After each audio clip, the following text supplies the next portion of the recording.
नमस्कार। आज का हमारा विषय है ब्रिटिश ईस्ट इंडिया कंपनी ने बंगाल में विस्तार कैसे किया।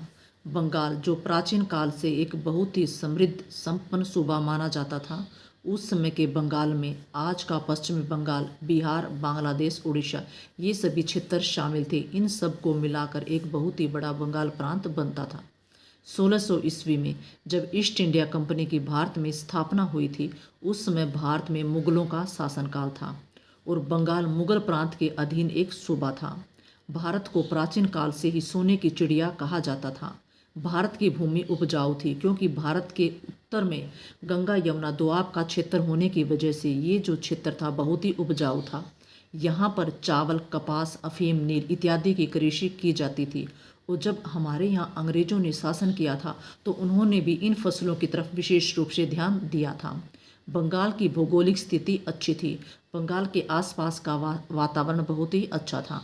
बंगाल का नौ परिवहन साधन अच्छा था क्योंकि हुगली नदी व बंगाल की खाड़ी व कलकत्ता बंदरगाह की वजह से, क्योंकि इन बंदरगाहों से माल को एक स्थान से दूसरे स्थान पर आसानी से ले जाया जा सकता था। मुगलों के अधीन बंगाल एक प्रांत या सूबा था। मुगल बादशाह सूबों में एक सूबेदार व एक दीवान को नियुक्त करते थे। मुर्शीद कुली खां एक दीवान था। मुर्शीद कुली खां का मूल नाम सूर्य नारायण मिश्रा था, जो कि दक्षिण भारत का एक ब्राह्मण था। 1700 ईस्वी में औरंगजेब ने इसे अपने शासनकाल में बंगाल का दीवान नियुक्त कर दिया था। उस समय बंगाल का सूबेदार अजीमुशान शाह था। मुर्शीद कुली खां ने दीवान के पद पर रहते हुए निम्नलिखित काम किए थे, यानी बंगाल मुगलों के अधीन एक सूबा था और मुगल बादशाह अपने सूबों में एक सूबेदार व एक दीवान को नियुक्त करते थे। सूबेदार के पद पर था अजीमुशान शाह और दीवान के पद पर मुर्शीद कुली खां था। जब मुर्शीद कुली खां दीवान के पद पर था तो उसने बंगाल के अंदर बहुत ही बढ़िया बढ़िया काम किए थे, जैसे बंगाल में इजारेदारी प्रथा को लागू करना। इजारेदारी प्रथा एक ठेकेदारी की प्रथा थी। जो भी ज़्यादा से ज़्यादा ऊंची बोली लगाएगा, कर इकट्ठा करने का अधिकार उसी को दिया जाता था। खालसा भूमि का उसने विस्तार किया। खालसा भूमि ये शाही भूमि थी, यानी राजा के अधिकार क्षेत्र वाली भूमि, नवाब के अधिकार क्षेत्र वाली भूमि। इस यहाँ से जो भी भू राजस्व प्राप्त होता था उस पर सीधा जो है राज्य का अधिकार होता था। जमींदारों की भूमि को छीन लिया, यानी मुर्शीद कुली खां ने जो छोटे छोटे जमींदार थे उनकी भूमि को छीन लिया था और उस भूमि को खालसा भूमि में परिवर्तित कर दिया था। और इसी कड़ी में सीताराम व उदय नारायण जैसे जमींदारों ने मुर्शीद कुली खां के विरुद्ध विद्रोह कर दिया था। मुर्शीद कुली खां द्वारा तकावी ऋण की शुरुआत की गई। तकावी ऋण ये एक ऐसा ऋण था जो कि कम ब्याज पर दिए जाने वाला सरकारी ऋण था, जो किसानों को खाद, बीज, उपकरण खरीदने के बदले में दिया जाता था, ताकि जो किसान हैं वह कृषि की उत्पादकता को बढ़ा सकें। बाढ़, सूखा या जब कभी प्राकृतिक आपदा आने पर दी जाने वाली ये सरकारी मदद थी और इससे किसानों को मजबूती मिल सके। उसने अपनी राजधानी ढाका से बदलकर मुर्शिदाबाद बना दी थी और उसने ये सभी जो कार्य थे वो बंगाल की सुख समृद्धि के लिए किए थे। इसके बाद में मुर्शीद कुली खां के बाद सुजाउद्दीन बंगाल का नवाब बना। सुजाउद्दीन के बाद सरफराज और सरफराज के बाद अलीवर्दी खां बंगाल का नवाब बना था। सरफराज और अलीवर्दी खां के बीच में 1740 में गिरिया की लड़ाई हुई थी, जिसमें अलीवर्दी खां जीतता है और वह बंगाल का नवाब बन जाता है। जब अलीवर्दी खां बंगाल का नवाब बना था तो उसने मुगलों को कर देना बंद कर दिया था, क्योंकि अलीवर्दी खां से पहले के जितने भी नवाब बने थे, मुर्शीद कुली खां, सुजाउद्दीन, सरफराज, ये लगातार मुगल बादशाह को टैक्स देते रहते थे, कर देते रहते थे। लेकिन अलीवर्दी खां ने मुगलों को टैक्स देना बंद कर दिया। अलीवर्दी के बाद सिराजुद्दौला बंगाल का नवाब बनता है। सिराजुद्दौला का मूल नाम मिर्जा मोहम्मद था। अलीवर्दी की बहन अमीना बेगम का यह पुत्र था। अलीवर्दी खां के कोई भी पुत्र नहीं था। उसकी बहन यानी सबसे बड़ी बहन अमीना बेगम का पुत्र सिराजुद्दौला था और अलीवर्दी खां के बाद में सिराजुद्दौला ही बंगाल का नवाब बनता है। सिराजुद्दौला के नवाब बनने पर कई लोगों ने विरोध किया। उसकी मौसी घसीटी बेगम उसकी मौसी घसीटी बेगम ने सिराजुद्दौला का विरोध किया। जब सिराजुद्दौला बंगाल का नवाब बना तो बंगाल का नवाब बनने के बाद में उसने अपनी मौसी घसीटी बेगम की सारी संपत्ति को जब्त कर लिया। उसके चचेरे भाई शौकत जंग ने भी उसका विरोध किया। जब उसने उसका विरोध किया तो सिराजुद्दौला ने अपने चचेरे भाई शौकत जंग के साथ में 1756 में मणिहारी का युद्ध लड़ा और उसमें उसको हराया।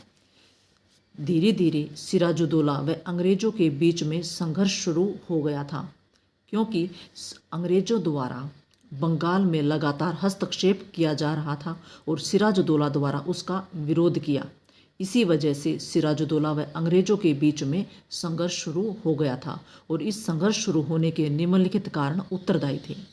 अंग्रेजों द्वारा दस्तक का दुरुपयोग किया जाना, क्योंकि 1717 में जब मुगल बादशाह फ़र्रुखशियर था तो अंग्रेजों को एक शाही फरमान प्राप्त हो गया था जिसके द्वारा वे बंगाल में टैक्स मुक्त व्यापार कर सकते थे और अंग्रेजों ने इस शाही दस्तक का दुरुपयोग करना शुरू कर दिया, क्योंकि एक तो वो समय खुद टैक्स मुक्त व्यापार करते थे, दूसरा वो भारतीय व्यापारियों से भी टैक्स मुक्त व्यापार करवाते थे, तीसरा वो खुद का निजी व्यापार भी टैक्स मुक्त करते थे, जिससे सिराजुद्दौला बड़ा दुखी हुआ और सिराजुद्दौला व अंग्रेजों के बीच में लगातार संघर्ष का ये एक कारण बना।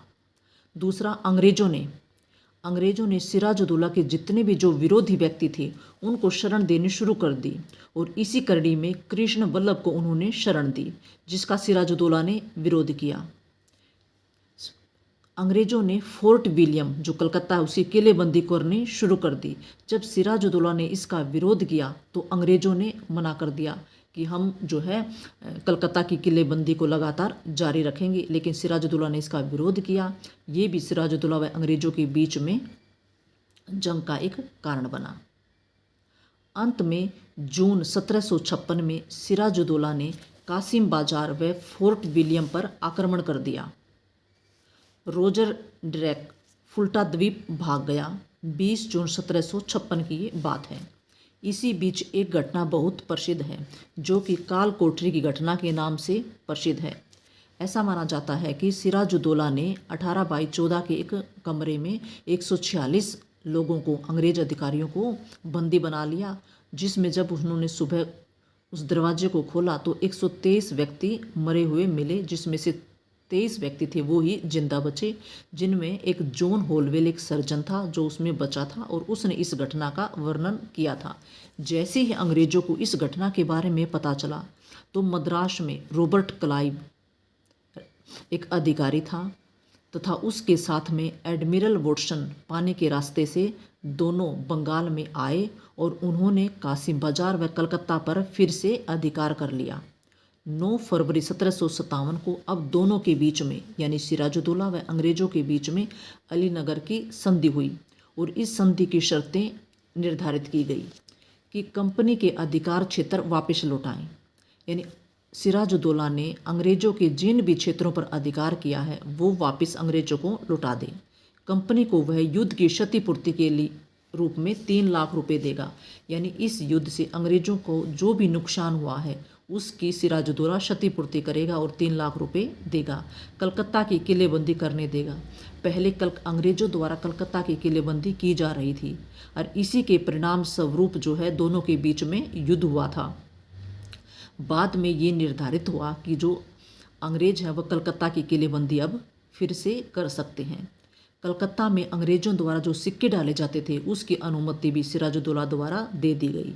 ये संधि सिराजुद्दौला के लिए बड़ी ही अपमानजनक संधियाँ थी और सिराजुद्दौला ने इन सब का विरोध किया। इन सब कारणों ने बंगाल में प्लासी के युद्ध की नींव को मजबूत बना दिया था और आगे चलकर 1757 में अंग्रेजों व सिराजुद्दौला के बीच में प्लासी का युद्ध होता है। अब प्रश्न ये उठता है कि अंग्रेज बंगाल पर अधिकार क्यों करना चाहते थे। अंग्रेजों द्वारा बंगाल पर अधिकार करने के कई कारण उत्तर की बढ़ती हुई महत्वाकांक्षा, ईस्ट इंडिया कंपनी की भारत में आने के बाद में उसकी जो महत्वाकांक्षा है वो दिन प्रतिदिन बढ़ती जा रही थी। हम सब जानते हैं कि जो अंग्रेज भारत में व्यापार करने के उद्देश्य से आए थे, धीरे धीरे उन्होंने यहाँ आकर अपना राजनीतिक प्रभुत्व भी स्थापित करना शुरू कर दिया था, क्योंकि उस समय यूरोप के देशों में गॉड, ग्लोरी एंड गोल्ड की भावना प्रचलित थी। यानी गॉड मतलब अपने धर्म का प्रचार करना। यूरोप में ईसाई धर्म था, ईसाई धर्म का वे दूसरे देशों में प्रचार व प्रसार करना चाहते थे। ग्लोरी मतलब अपना गौरव बढ़ाना, नए नए प्रदेशों पर कब्जा करके अपने साम्राज्य का विस्तार करना। गोल्ड यानी ज़्यादा से ज़्यादा सोना चांदी प्राप्त करना, व्यापार के माध्यम से और आर्थिक लाभ प्राप्त करना चाहते थे। दस्तक का दुरुपयोग करना, 1717 में जो फरुखशियर से उन्हें जो शाही फरमान प्राप्त हुआ था, उस दस्तक का दुरुपयोग करके वो ज़्यादा से ज़्यादा लाभ प्राप्त करना चाहते थे, टैक्स मुक्त व्यापार करना चाहते थे। क्योंकि क्योंकि इंग्लैंड में औद्योगिक क्रांति हो चुकी थी और अपने उद्योगों की पूर्ति करने के लिए उन्हें कच्चा माल की आवश्यकता थी, और वो कच्चा माल वो उपनिवेशों से ही प्राप्त कर सकते थे। इस वजह से भी वो बंगाल पर अधिकार करना चाहते थे। जैसे बुलियन की आवश्यकता, यानी सोना चांदी अधिक से अधिक प्राप्त करने की उनके अंदर लालसा भरी हुई थी। कर्नाटक के युद्धों का खर्चा निकालने के लिए उसी समय अंग्रेजों के बीच में और फ्रांसीसियों के बीच में कर्नाटक युद्ध चल रहे थे, और इन युद्धों का खर्चा निकालने के लिए भी उनको पैसे की आवश्यकता थी, और इस पैसे की पूर्ति उसे बंगाल ही पूरी कर सकता था। अलीनगर की संधि का टूटना, सिराजुद्दौला व अंग्रेजों के बीच में अलीनगर की संधि हुई थी कि दोनों एक दूसरे के मामले में हस्तक्षेप नहीं करेंगे, लेकिन अंग्रेजों द्वारा अलीनगर की संधि तोड़ दी गई, और इन सब का परिणाम यह हुआ कि 1757 में प्लासी का युद्ध हुआ सिराजुद्दौला व अंग्रेजों के बीच में। इस युद्ध में सिराजुद्दौला मारा गया और अंग्रेजों की जीत हुई। अंग्रेजों की जीतने के बाद में 1764 में बक्सर का युद्ध होता है। बक्सर के युद्ध के बाद में 1765 में इलाहाबाद की संधि होती है।